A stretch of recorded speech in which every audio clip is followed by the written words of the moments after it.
మీరు ప్రాసిక్యూషన్ అంటే ప్రాసిక్యూషన్, నేను సంసిద్ధంగా ఉన్నాను జగన్. అంటే కోర్టులు కూడా చూస్తూ ఉన్నాయి మీరు చేసే వేషాలు. అంటే న్యాయం కోసం మాట్లాడితే నాకు వస్తాయి పేపర్స్ ప్రాసిక్యూషన్ చేయమని. మీలాగా మర్డర్లు చేసే వాళ్ళని వ్యవస్థలో ఎలా కాపాడితే నేను చూస్తాం. మీరు మర్డర్లు చేసిన వాళ్ళకి మద్దతుగా ఉన్నారు, మానభంగాలు చేస్తేనేమో పొరపాటును చేశారని చెప్తా ఉన్నారు మీ మంత్రులు. నేను ఎప్పుడు కూడా వాలంటీర్ వ్యవస్థ గురించి మాట్లాడుతున్నప్పుడు చాలా స్పష్టంగా చెప్పాను. మొదటి అంశం 2.5 లక్షల మంది వాలంటీర్లకు సంబంధించి అది ఒక ఎక్స్‌ప్లాయిటేషన్. 164 రూపాయల 33 పైసలు ఇస్తున్నారు రోజుకి. గ్రామీణ ఉపాధి హామీ పథకం కంటే చాలా చాలా తక్కువ.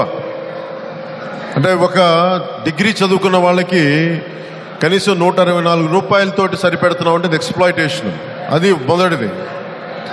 2, మీరు ఇది కొంచెం పార్టీలోకి వచ్చారు కాబట్టి మీరు కొంచెం జాగ్రత్తగా తిరిగి తీసుకెళ్ళండి ఈ పదం. Data is new oil. Clive Humby అని ఒక డేటా సైంటిస్ట్, బ్రిటిష్ మ్యాథమెటిషియన్ 2006లో ఆయన చెప్పింది డేటా ఈజ్ న్యూ ఆయిల్. దాని అర్థం ఏంటంటే క్రూడ్ ఆయిల్ ఎంత విలువైందో డేటా అంత విలువైంది.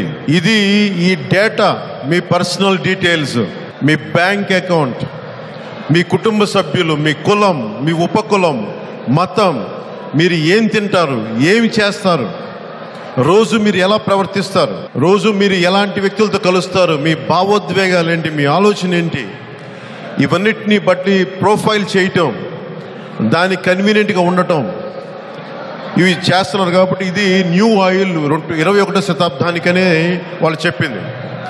సో ఇప్పుడు డేటా ప్రొటెక్షన్ అనేది, డేటాని, మన పర్సనల్ వ్యక్తిగత డేటాని భద్రపరచుకోవటం అనేది అత్యంత కీలకమైంది 21వ శతాబ్దంలో. రెడ్ క్రాస్ వాలంటీర్ సంబంధించి ఎక్కడో స్విట్జర్లాండ్లో స్టార్ట్ అయింది. ప్రతి దేశంలో ఆ దేశం తాలూకు ముఖ్య అధిపతులు, రాష్ట్రపతితో ప్రధానమంత్రి అలా ఉంటుంది. అలాగే మన దేశానికి సంబంధించి రెడ్ క్రాస్ వాలంటీర్స్కి స్వచ్ఛందంగా సేవ చేసే వాళ్ళని వాలంటీర్స్ అంటే డబ్బులు తీసుకోకుండా. సో అప్పుడు ఇలాంటి వాళ్ళకి 164 రూపాయల గౌరవ వేతనం ఇస్తున్నప్పుడు, 5,000 రూపాయల జీతం ఇస్తున్నప్పుడు they are not considered as volunteers. Number 1, red క్రాస్లో వాలంటీర్స్ అంటే డబ్బులు తీసుకొని స్వచ్ఛందంగా మీలాంటి వాళ్ళు నాలాంటి వాళ్ళు వెళ్ళి ఏదైనా విపత్తు వస్తే వెళ్ళి సేవ చేయటం వాలంటీర్స్ అంటే. అలాంటి వాలంటీర్స్ కూడా భారతదేశపు రాష్ట్రపతి ఇండియన్ రెడ్ క్రాస్ వాలంటీర్స్కి అధ్యక్షుడు. మన రాష్ట్రం దగ్గరికి వచ్చేటప్పటికి మన రాష్ట్ర గవర్నర్ దానికి స్టేట్ లెవెల్లో దానికి అధ్యక్షత వహిస్తారు.